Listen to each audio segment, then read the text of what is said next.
Today, we're talking to a gentleman who's originally from Prince George's County in Maryland, and he is a marine biologist. Now, he's so much more than that. But first, let me just tell you, he got his bachelor's degree from Wesleyan College in Norfolk, Virginia, then went on to Scripps, got his PhD and in marine biology. And his research interest, which is fascinating for me, is whales and dolphins, and in particular, their population genetics, taxonomy, things like that. And among his many hobbies, being a pilot, being a third-degree black belt, sailing, and he's an intermediate bass player. So, and I could go on and on. And then there's the languages, intermediate Spanish, beginning German. So as you can see, this brother has the capacity for a lot of accomplishments. So I'm definitely looking forward to this conversation today with Dr. Eric Archer. Welcome, Eric. Thanks, Robin. It's great to be here. Thanks for having me on. Oh, it's a privilege. Well, before we get into the questions, is there anything that you'd like to share with the listeners and the viewers before we go into our usual questions? Gosh, yeah. I guess one thing. I'm 6'8", and I do not play basketball. So what you see is not what you get. There are other things that I do, but that is the one thing I quite a few. I appreciate you saying that. You know, I really didn't get how often that comes up until I have a cousin. He's, maybe 6'5", and while he was in high school, he lived with me during the school year. And man, the assumption. Yep. I had no idea how consistently people ask that. And then some have the nerve to be upset when he was like, no, not really. It is amazing to me. I tell people until they see it, they don't believe it. And more than once, I've had the exchange of, it's the constant, it's the normal one. How tall are you? 6'8". Do you play basketball? And then the final one is my favorite. Oh, what a shame. And I'm going, really? Like, what else do you know about me? And you're thinking I've just gone off the wrong track here someplace? Yeah. Yeah, sorry to ruin your day. Right. It is amazing, the association between, if you're black and tall, then basketball's your ticket, right? Right? Absolutely. You didn't take your ticket. What? It's the only way forward you got. Right? Oh my gosh. Yeah. Trust me, until I saw it, no idea. But I feel you. So, let's go ahead and dive in. So first question is, what is a favorite song or movie, either now or all time? Oof. Yeah, I'm a child of the 80s, and I fell in love with Tears for Fears. And they have an album, Seeds of Love, and I think it's the first or second track on there, Women in Chains, is absolutely amazing. It'll put me into my happy and sad and contemplative and content place all at the same time, anytime, any day. Wow. Women in Chains. Okay, I'm gonna have to check it out. I love Tears for Fears. And when I say I love them, I mean all the ones that everybody knows. Sure. Right? But sure. I'm gonna have to check that out. That album is, for me at least, it's the perfect album. It's self-referential. Every song is like a little journey. It's a beautiful work of art. Okay. All right. Well, I'm going to have to check that out. I love it. That was kind of my era too. Late 70s, early 80s. Yeah, that beat, anything from that era, I'm like ready to roll. Yeah. Awesome. Well, let's talk about, sorry, lost my place. Started thinking about music and I was already like, yeah. You see, you're going there. Already done. What is a favorite moment from your childhood? It's my formative place. It's I think the place that that I go to anytime I can. And I grew up just outside of Washington, D.C., and the place that I always wanted to go to and still always do is the Smithsonian. Okay. I'm a museum rat. I love museums, and just wandering around both the Air and Space Museum and the Natural History Museum, and seeing these, larger than life things. And it was, it was the thing that did the thing. It was like, that is the plane that broke the sound barrier, or Oh, that is a T-Rex. That is the thing. And it's right there. I mean, you're this, he's this kid. It's overwhelming. It's just packed with stories, and the stories lead to questions, and those lead to other stories. And so anytime I was in a museum, I love it. And still today, same thing. wow. Okay. All right. I was going to ask you to, give me a couple of examples, but you did. I noticed you mentioned the plane that broke the sound barrier, and you have a pilot's license. This is just a conversation. So you mentioned the plane that broke the sound barrier. I know you're a pilot, so did that spark that interest, or do you just have a love of that freedom, or what is it about flying or that plane that stood out? Because of all the things you could have mentioned, that's the one you did. Yeah, I think yes, I've always loved planes. They when you are on the ground, there are these things that are just out of reach. They're doing something that seems at first magical. When you get close to them, you realize that they are these massively well designed, intricate pieces of machinery that are designed to do one thing, and it's a really hard thing, and each Mm. one's different. And you can see the personality of the designer in it. You can see the Oh, personality of the mission in it. um, and then there's this, at first there's this mysticism over being able to control that, over being in a space that we're not supposed to be in. And then there's the precision of it. There's the mm. precision of flying. It's precision in several things. It's, putting the aircraft where you want it. And you've got several things that are fighting against you, that don't want you to be doing that. Gravity um, among them. Gravity's the biggest one, right? And Yeah. so it's a combination of all of that, and your body and brain are in the middle of it, and you have to you have to you can't be reacting to it. You have to be predicting, and you have to be doing something that is, going to take an effect, several minutes down the road. And Mm. I I've always just loved that that that challenge.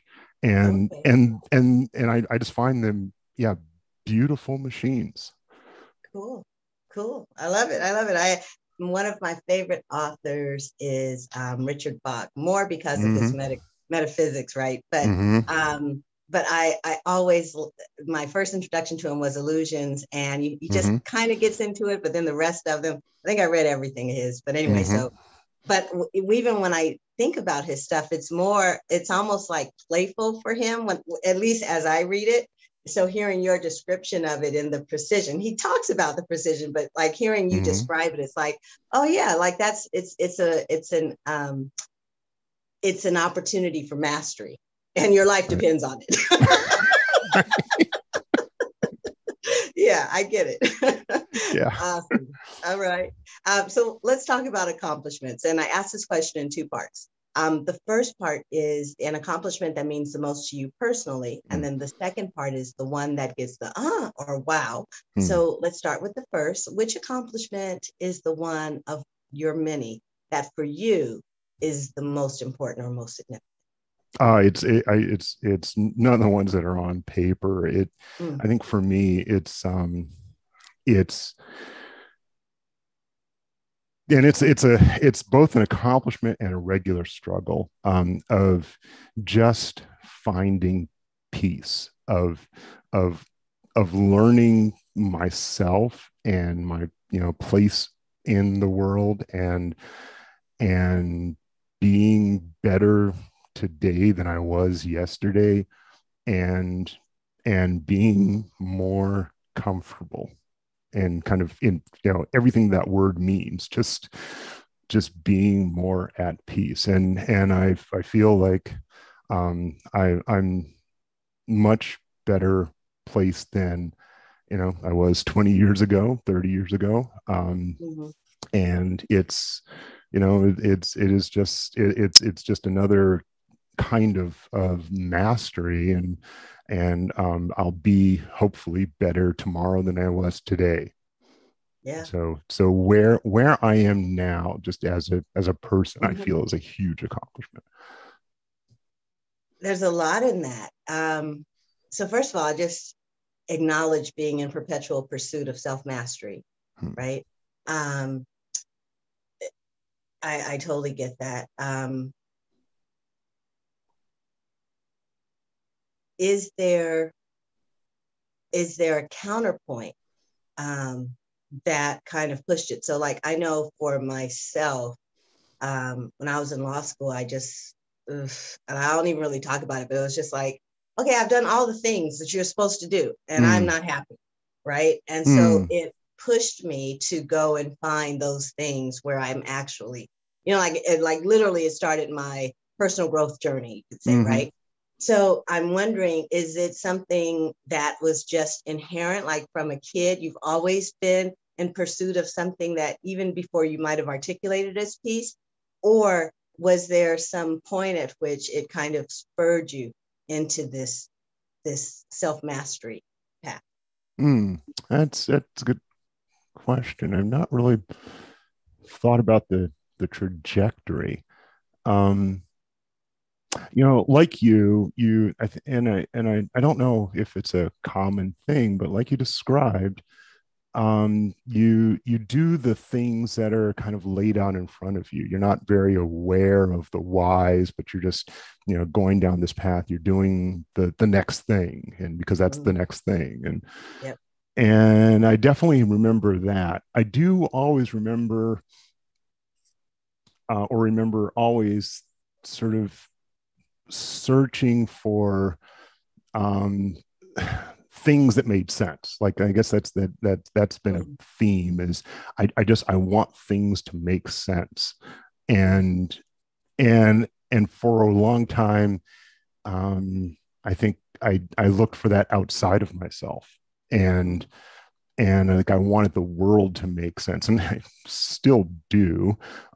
But I I really didn't pay much attention to, what I was doing, and why I was doing it, and what was really important to me. I was just doing the next thing.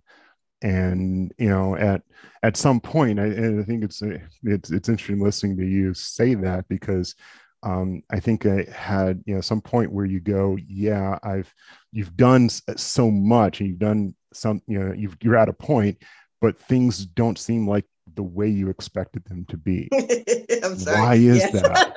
Yeah, totally. What's happening? Right.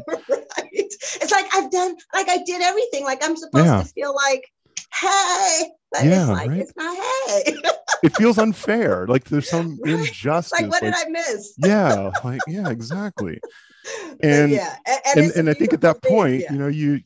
you have to, well, people, you several ways. You either just keep barreling along, or you step back and you go, what am I missing? Is it something about it, about, um is it, something about me? Is there something about my assumption about the way things should be, or am I after the wrong thing? And it's like, it's yes, it's all of that. It's just one big yes. And I think it's worth it to reevaluate what's actually important.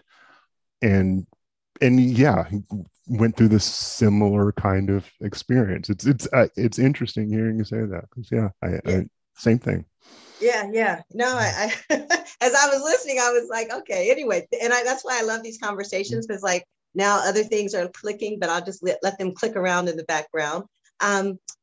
What is the accomplishment that when others hear it, it's the one that gets the or wow? All right. It depends who it is. It really depends on what circle I'm in. And, I bounce around in several different circles. So if I, happen to be talking to a pilot and they find out that I work on whales and dolphins, then it's, wow, that's it. Sometimes if I, if I'm with other, whale and dolphin people and, they find out I'm pilot, that'll be it, or that have experience in martial arts. It really just depends on the group. I kind of hear that it's whatever that group isn't a specialist exactly in. And that's it for me too.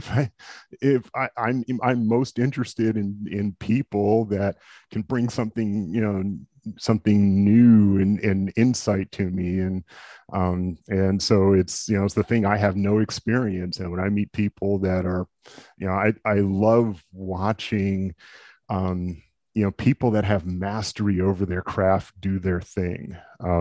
And just right outside my window here, we're having some work done in our backyard, and these landscapers and they're laying these pavers, and I'm working, but I cannot stop watching them cut these pavers, because they're masters at it.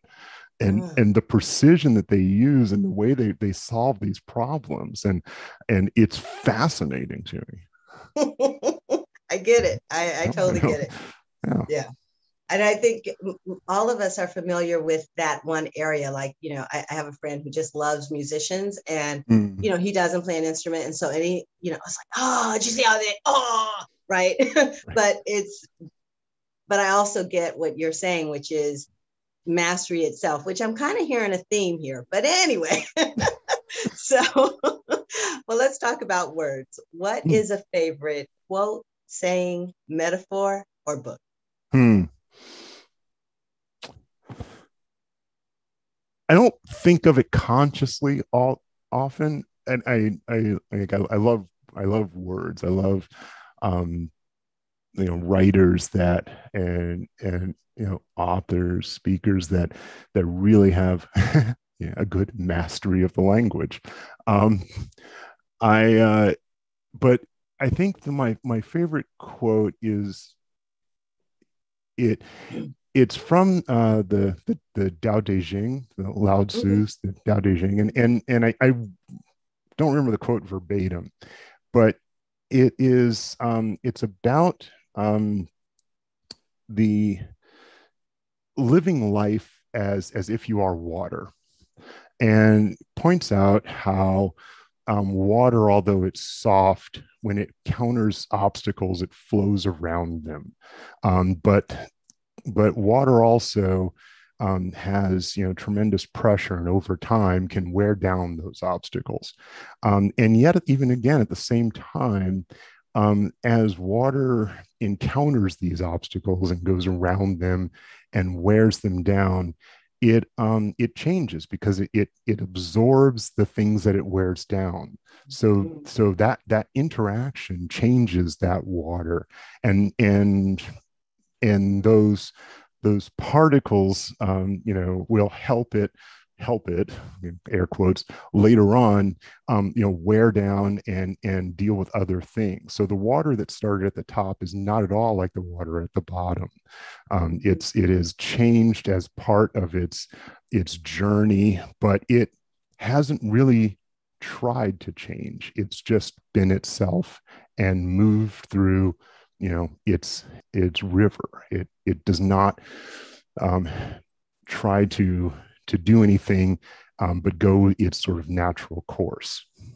And I think that's always sort of kicking around the back of my head, as anytime I'm going through something difficult, or just deciding how to decide something. When I was I went to college and had no idea. First one in my family. Long story short is I did a lot of the frat parties during the week, and so much so that it was going to be academic probation my first quarter, and so I was taking Kempo karate, and it was based on the Tao Te Ching, right? And so I was like, I remember going to the professor and going, okay, look, I need this one unit. I know I haven't been here. Can I write a paper? Can I write a paper on the Tao Te Ching? Nice. Nice. And he agreed, and I did. And so part of me was just, as you were talking, was reliving that and going, wow. But but what I remember, so fast forward, but the only thing I remember from it is the way. And as you were describing it, it's like, oh yeah, it's like just being your natural flow, right? Like, isn't that what ultimately self-mastery is, which is getting to know your natural flow, but not resisting what's being input, and still, you know what I mean? Like just a natural transformation, not a transformation, but just, yeah. Anyway, right. Awesome. Wow. Yeah, I love that. So nice. Of course, have a link to the Tao Te Ching in the show notes. So anyone who's like, what are you talking about? I want to know. Nice. You can check it out. And it's a great book. Yeah. Let's see. So, now I want to talk more into some other experiences. What is a conversation, moment, or event that either changed the trajectory of your life or it had a significant impact on your life? It was my junior year in college. I volunteered at the Smithsonian Natural History Museum. And so I knew nothing about the way science worked. I was a third year biology student at a small liberal arts school, and its science programs were not that good at all.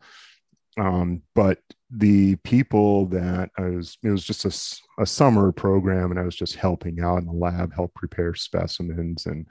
But the people there were amazingly open and caring and sharing, and really went about sort of their work, but also were teaching me at the same time. And my eyes just sort of open to the way that they were seeing the questions they were asking, and the way they were making connections with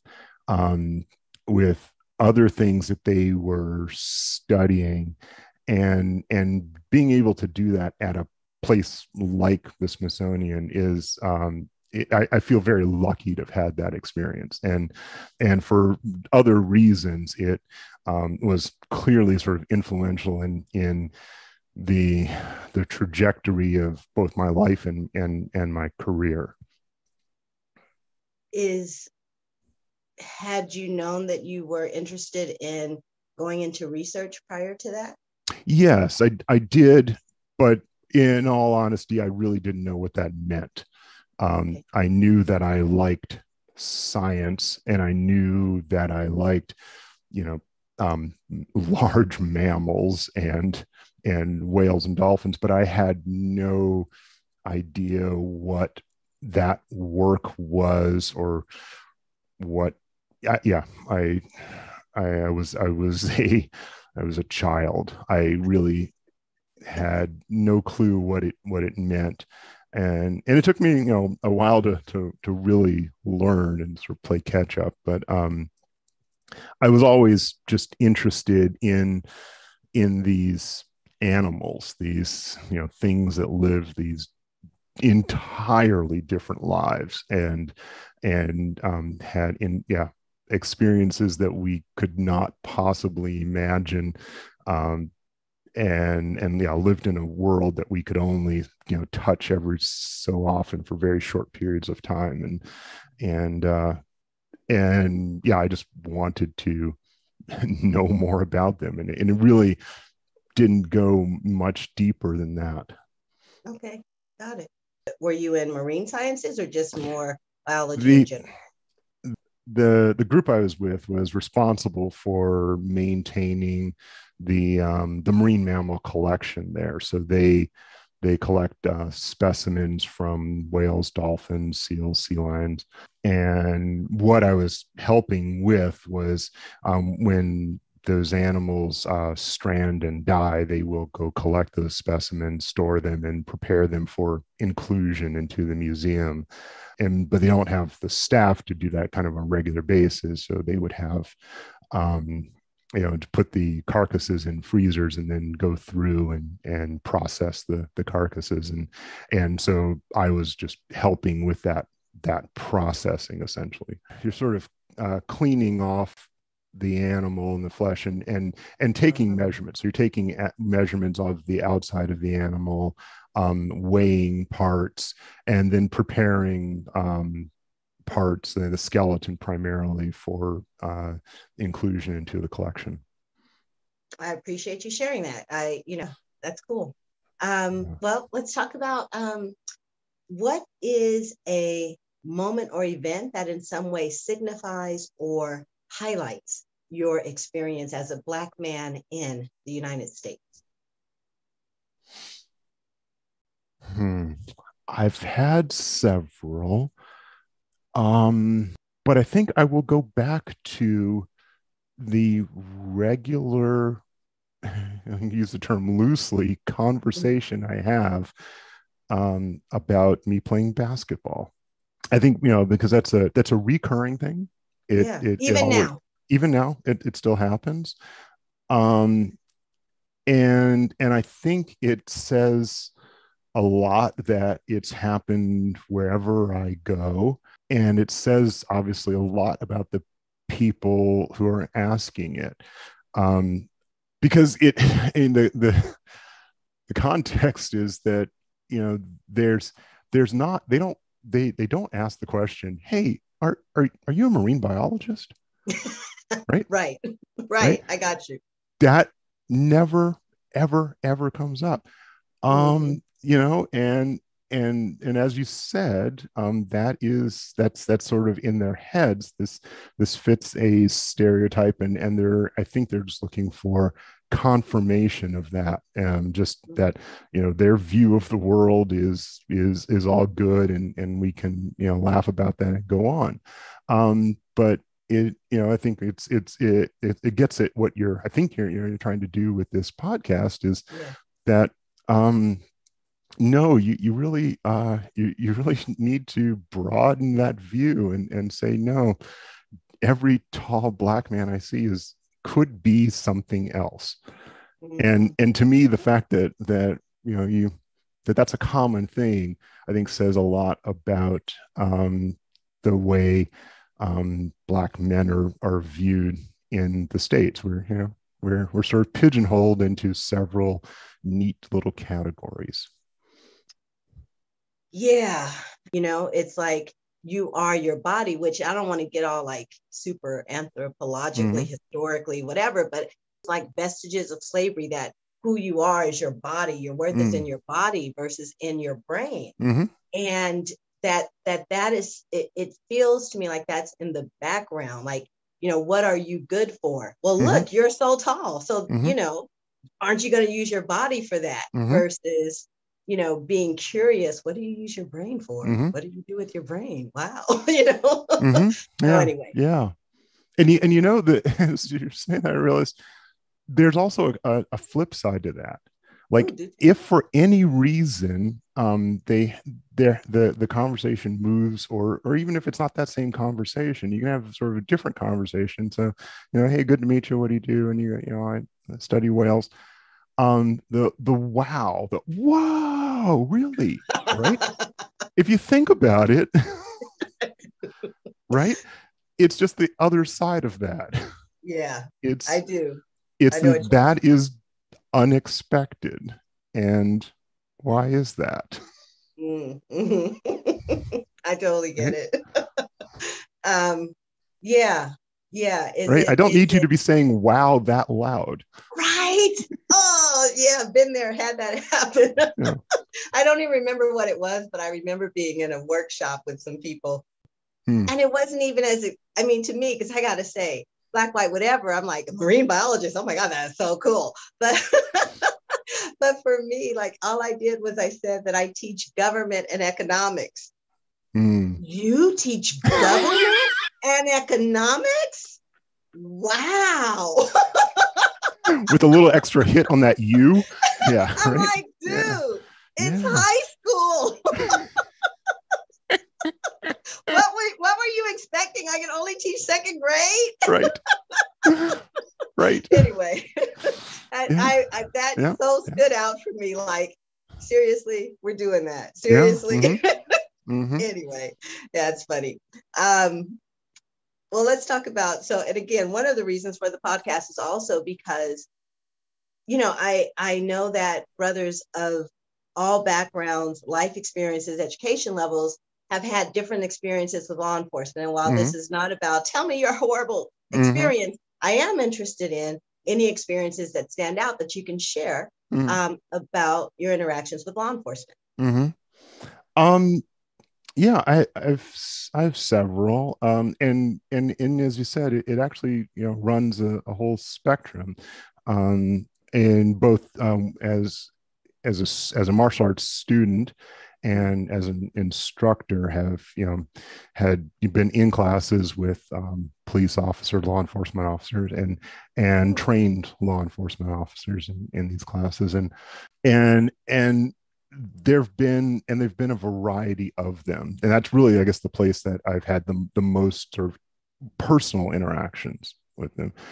And the mindset is it's definitely different, and I've learned a lot about what that job must be like. By and large, I actually have I have respect for the position, not for all the people, right? Because it's just like any other occupation. There's definitely people that get into it for the wrong reasons or get changed by it in the wrong ways. But I think there's also people that are in there that are for the good reasons and do some good. So I feel like I can see the full spectrum. I had a conversation with a student of mine once, who's a police officer, and we were just sort of joking around, and I said, so, but really, if you encountered me, what would you do? And he said, if I knew that you had the training you have, I would shoot you. And this was somebody that I, considered a more than acquaintance. Yeah. And we continued talking, and I was like, all right, right. Because you're threatened, and I, physically am a threatening thing. And that, I've seen it before. I grew up knowing, my mass and how I come across to people, and that, but for him to say that just without hesitation, that opened my eyes a bit. I've been followed in stores, that standard number. The one that I always find interesting is I'll make it super short. Was pulled over when I was in college and was borrowing a friend's car, and it was an old car, and the window didn't work. The electric window didn't work. Also, the tape deck didn't work. And we had a tape in, and we wanted to eject the tape. And, we're just dumb kids, and there's 4 of us in the car. And so we're trying to eject the tape. And so we kept trying to push this button. And so the tape's not coming out, and the officer's coming around. And for some reason, like, I'm just not thinking. I'm just like, well, it's really important to get this tape out. That's what we started doing. And I'm pulling over to deal with the officer when he comes here, but whatever. So he comes up to the door, and and it's only after the fact that I could see it from his point of view. There's a bunch of kids in the car fiddling with the console and trying to like get this thing to work. So he comes and knocks on the window, and I push the lever for the window to come down. Window doesn't come down. So now I'm not complying, right? Oh boy. And so he immediately hand goes to holster, and finally the window comes down, and we'd already had the paperwork out, and he's obviously above, so he can only see me. He bends down, and I just saw it clear as day. He looks around the car and he sees my three white friends, and hand goes off holster. Oh wow. Everything's fine now. Everything's fine. Yeah. Right. And I that because I saw his hand go to his holster, my eyes were glued on the hand. Right. And when it went off the holster after he looked around, that became crystal clear to me. Just, yeah, right. I'm different. Yeah. Yeah. And this is just something that, so one of the questions that comes to mind, mostly because of other conversations I've been having of late, is that a conversation you could have had? Did you have with the three people in your car, or would you even have? And I know this is in retrospect, in hindsight, who knows for sure, but do you think it's a conversation you could have had with them? Like, did you notice that and then he took his hand off? No, I remember not having it. I remember going through that process of thinking like, and just letting that go. Like that was just a thing that happened inside my head, and I turned it over a lot. And I think it was only maybe a couple years later, when I was talking to an even sort of closer friend, that it was the first time I told somebody that side of it. I mean, that for the four of us and our larger group of friends, that story, went around of what had happened, but none of them noticed that part of it. It was just, we got pulled over, and I had to, and it was obvious why he was, but everything, it was fine. So we had entirely different experiences. Possibly I could have, but I don't know, and I really wasn't. I don't think I had the vocabulary for it, and that was a while ago, and it wasn't even. People didn't really. I don't even know how much people had those conversations exactly in the first place. Right. I was just curious. Yeah, it's a good question. I mean, I hadn't really thought about it at the moment. It wasn't even a conscious thing because they were sort of more talking about the larger event. But I did notice that nobody else had noticed it. That never came up. Yeah. Right. Well, let's talk about love. What is a moment that exemplifies love in a non-familial context?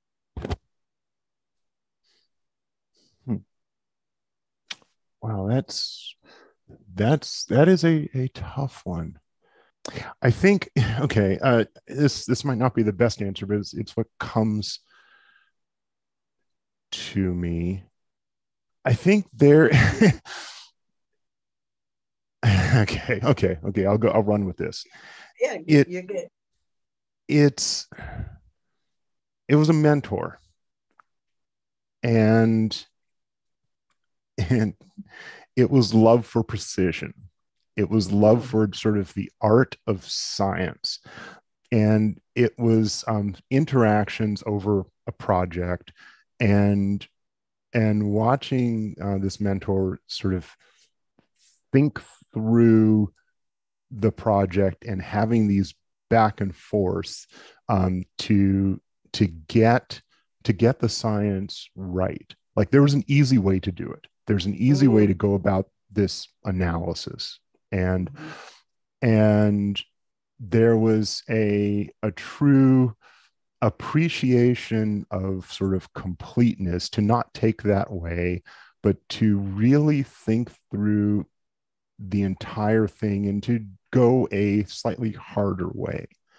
And and I learned a lot in that moment um, what about just sort of doing the work, just doing a project versus really wanting to get an answer that makes sense and that is complete. Hmm. And it's, yeah, it's not the, you know, your standard kind of love, but it's love for, yeah, correctness, and it comes from a passion for the curiosity and in having the right answer. So you can get an answer, you can always Mm-hmm. get an answer, but Mm-hmm. Mm-hmm. there's you have to always ask, is it the right one? And there and I think unless you have a passion for really pulling things apart, you don't really ever know that. You know, people rarely ask that question: is it the right answer? Mm. But I got to see that process, and it wasn't something I had actually ever experienced before, and that totally changed the way I think about the work. Wow, that's impressive.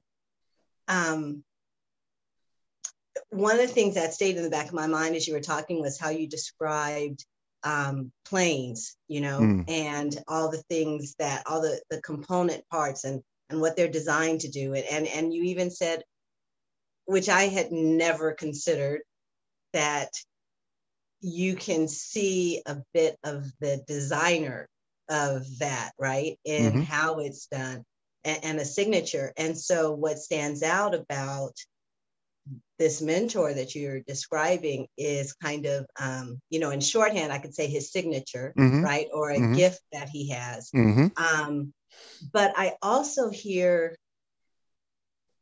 not only your love for that he has that gift in that way, but you're also acknowledging his love for what he does. mm-hmm, mm-hmm, Wow. mm-hmm. Okay. And it was the I mean, it was on top of that, it was the sort of the willingness to take the time to share it, because I think Oh, that's another thing that you I'm run glad you. into in, I'm sure, not just this, my field, but all fields, is people um that that are good at what they do, Mm-hmm. but I think it's even worse for people that are sort of naturally good at what they do. So, natural musicians, and they've just been, say, playing guitar since they were 3 years old, and it's just second nature to them. But they have not learned how they've learned. So Yes. if they ever try to teach somebody, it's always, well, you just do this, right? Right, right, Like, right. I'm trying to learn bass. I've been trying to learn bass for I don't know, 10 years now. Wow. And I can noodle around, that's fine, but it's not easy for me. Like, I'm not a natural musician. And so I've gone through a lot of bass teachers, and I finally had to stop at one that I found one through a friend, a flying buddy, Mm-hmm. who is really good at that. He can explain how he does what he does and what the thought process is, and that makes all the difference. And I think that comes from a not just being good at it and enjoying that you're good, but really just a passion for the process. And this Mm. mentor sort of had that too. It's not just being good at it, but it is sort of thinking about how you know what you know, and remembering that process that got you there, so you can transfer that to somebody else. And I just, because I want to make sure I got it as well.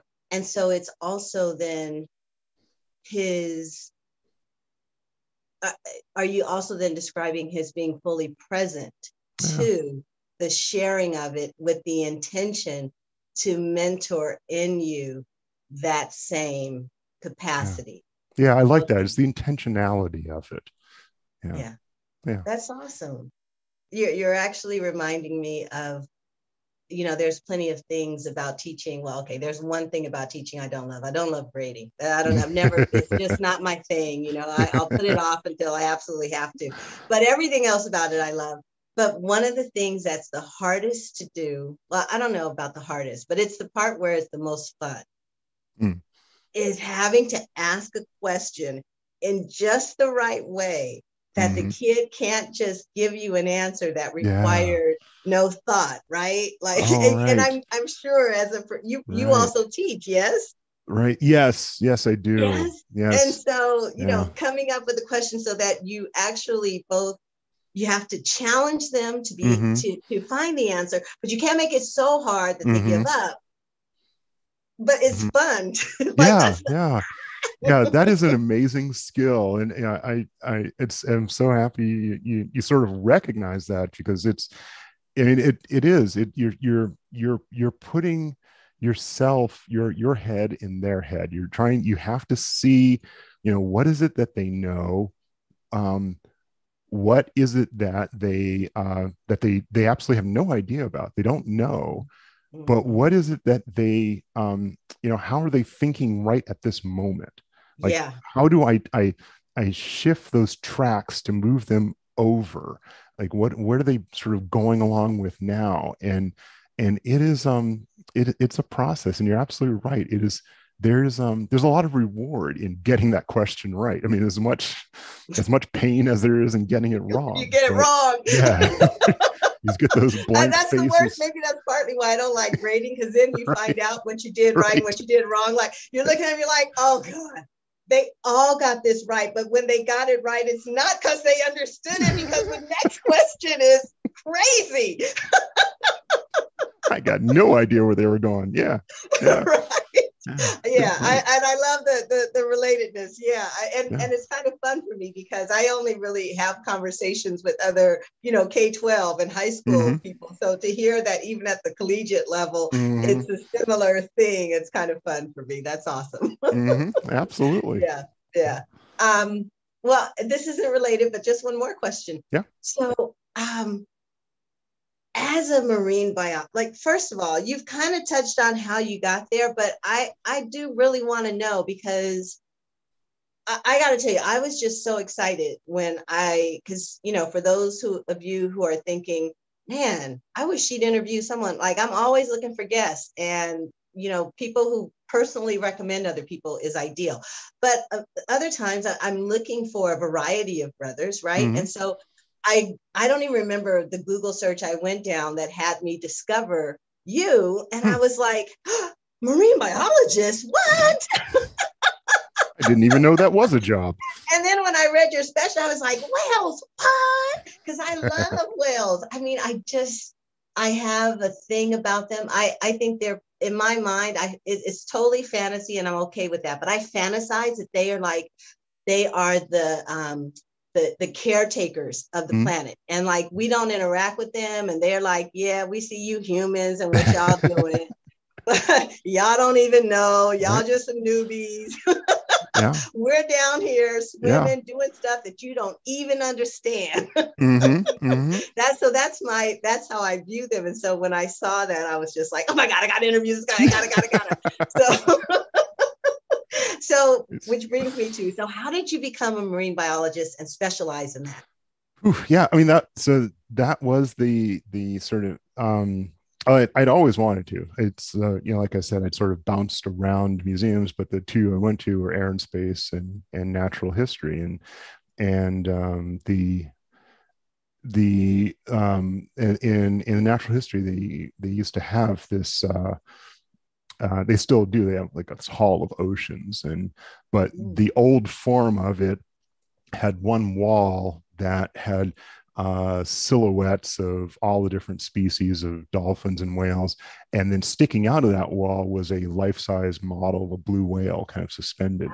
And so it's the largest animal that's ever lived. It's huge, right? And it's just there, and I can't describe it any more than just sheer fascination to walk under this thing, and to be able just to walk under, around it, and just to take time to sort of soak in this thing that is many times bigger than a school bus is actually a single animal. It's a single individual. And so that, the fascination was there. And there's always the nature shows, of course. So you see the animals on TV, and I never thought I'd actually get to see one live. But again, I no idea what the job actually was, but then being able to work, in summer, these couple summers at the Smithsonian, then got me sort of into the field. And so I was meeting people in the field, and then applied. And when I applied to Scripps, the person who would be my advisor, was working on whales, and so he had a project that fit me and the few little skills I had, and then it was just on the job training after that. Wow, that's awesome. That is amazing. Now I know you're also scuba dive, so have you been like in the midst of whales in the water? No, never diving or being sort of swimming. My wife and my wife paddle boards, and I kayak, and just locally, and so periodically there'll be sort of dolphins there, or when we go on research cruises, we're looking for whales and dolphins, and we'll either be on a large boat or on small boats and around them. But I've, as far as I can recall, never been, just physically in the water with the animals. Not really. I could tell, because I'm like, really, given who you are, no, if you wanted to, you'd have done it. No, they're I try to respect them as real animals. So, I try to just sort of picture, as sort of cute and enigmatic as they look. I know that they are vastly more powerful than I am, and have teeth, and that is, their environment. And I don't speak their language. I don't know when one is mad or happy. And I really don't have any desire to, there's not anything. I mean, I'm sure it's a cool experience when it's a cool experience. It's just the risk is way more than the reward there. Healthy respect. Yeah, exactly. Yeah, I got it. Well, my next and second to last question is this. If you could spend 5 hours with any Black man, living or dead, who would it be? What would you do, or what would you talk about? I think the thought, I guess the first one that comes to my head is, this would be odd, is Chadwick Boseman. Yeah, I'm sorry, didn't mean it. And got no filter.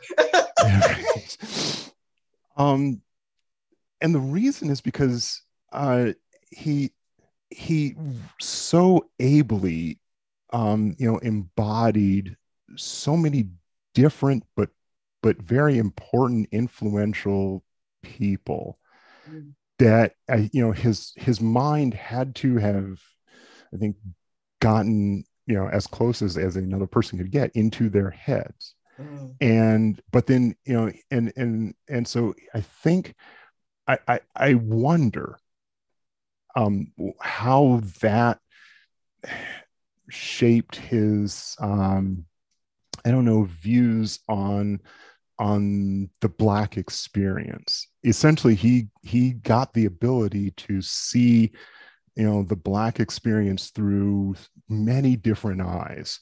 Yes. And it's not something that we all get. We all just looking through ours. I mean, he's had his experience, but then he also has all of these others, and I would just love to hear both the process, but also what he's taken from that, how that, each role changed or affected what he saw in terms of the issues, solutions, interactions, culture. I'd just like to hear, what he thought. That's awesome. Yeah. I Yeah, there is no winner, so I don't know why I go like that. Score. You didn't get it right. But he put 2 on the board. But there is something, everything you said. And I also, after finding out how many roles he did while knowing he was not well, right? And his commitment. And then it's like, and even the fictional, Prince of Wakanda Forever, it's still embodying a possibility of who Black people are and what it would be to lead an impressive, science-based, powerful Black country, you know, and the way that he carried it off. So I would like to be a fly on the wall should that meeting ever happen. So, just note that in heaven. All right. So then the final question is, now that you and I have had this conversation, what did you get for yourself out of participating in this conversation?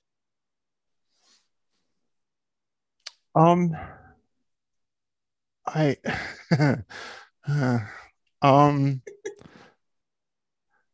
I think I have gotten a little sort of another notch in my quest for sort of comfort.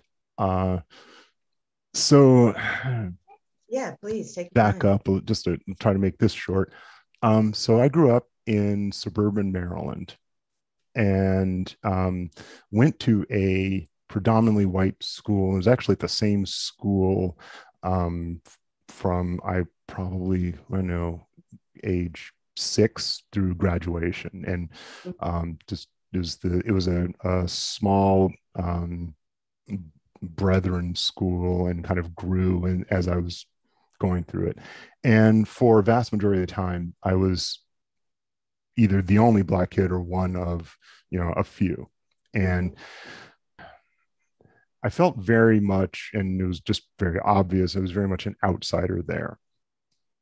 My parents were originally had spent a lot of formative years in DC. My mother grew up in DC, and they were very involved in the church there, and so we would go to church on Sundays and go into town. Both my parents worked in DC, and had family lived in DC, and so go there, usually weekends and during the week. So weekends, I was also the outsider there because all of my interests were being, of course, influenced by the white kids primarily that I was hanging out with, and just way of speaking and dressing, the whole thing. So I never, I was just one of those kids, and it's not a unique story, but it's mine, that never fit in either place. I never, so it's always been an outsider, and then my interests have never sort of fit in any one mold, any place, and I've gone back and forth and over a feeling of comfort with that idea of being an outsider. Even in this field, I'm somewhat of an outsider. In some degree, and there's other ways I'm very much an insider, but I've struggled with it. It's been an internal thing, sometimes imposed on me. Sometimes I see it very clearly, but other times it's an internal thing that I just struggle with. It's just comes into the imposter syndrome, and it just sort of folds in on itself. But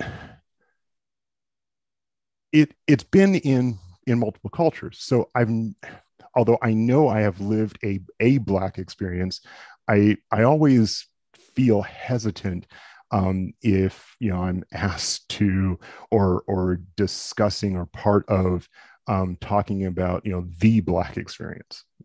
There's no, of course, the Black experience. There's many stereotypes around that, but I know I am part of of Black culture, but I don't have many of the components that fit the stereotypes. Mhm. And so when you asked me on this, I felt a lot of, that's not a lot, but hesitation. Like, I don't know that, I don't know, what my, Does she mean me?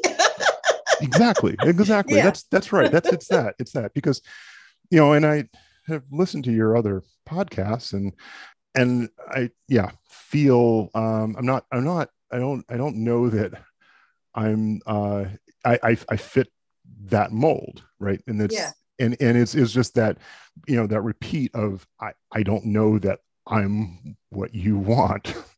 Uh-huh. But you've made me feel very comfortable here, and um I have, I personally just had a good time chatting with you, and it's and just in your questions have made me think about these things that help me feel a bit more comfortable in my experiences. That's awesome. As you were saying, everything you were saying, my heart chakra was like, yeah, just because because what I got from it for myself is good. I'm glad that this podcast collection will hopefully expand, Mm, and I do know that there are some themes, like there are views that I have that get repeated, throughout my different episodes. But um, again, it's like I feel like, but in 5 years, all I'm going to ever do is say, well, I was talking to this one brother and he said, like it'll always be, and then this other brother, he said, but there was another guest I interviewed, and we were just talking about like that whole thing about being Black enough, like too Black over here, not mm, Black enough over there. mm, And there's a right there are certain categories of Black experience that are Black experiences, and then mm, there are those others. mm, mm, And I would love to get to a place where, no, like, because no one thinks about it for white folks. No one mm, says, oh, mm, so you're not white trash, and you're not mm. Wall Street, and you're not on meth. Wow. Shocking, you know because no that's one what I no read in one the does that. It's brochure. just, what, so tell me about you, Right. and people are curious. It's like, I won't know until you tell me. And Yeah. wouldn't it be great if we got there as well, where no one presumes to know? And Yeah. so anyway, Yeah. but Absolutely. I always finish with my kind of view of who that person is. And so for me, like the word came out of your mouth multiple times, and so I'm not saying anything that you haven't already, but you are all about that mastery. And it is, when we first started, I was curious how it was that you were in so many different things: pilot, scuba diving, martial arts, marine biologists. Like they seemed so different, right? And it seemed like, wow, how do you make the time for all those things? But having had this conversation with you, like, I get that you are like uber curious and you like to know how things work, how things get done, and that curiosity in the world about how planes do what they do, and whales, and all of it is really just, in my humble opinion, you observing how things process and work as a reflection of your own self mastery. You know what I'm saying? Like Mm, you're noticing how other things mm, are, how and noticing the mastery of other things and the process of other things. It gives you a window into seeing how you can master you and your life. mm. Um, yeah. Anyway, Yeah. so I mean, you're equally observant. I think, that that that feels like it tracks. Yeah. cool, It's very nice. cool. But no, it's been an absolute pleasure, and I really appreciate the work you're doing here. It's fantastic, and quite enjoyable.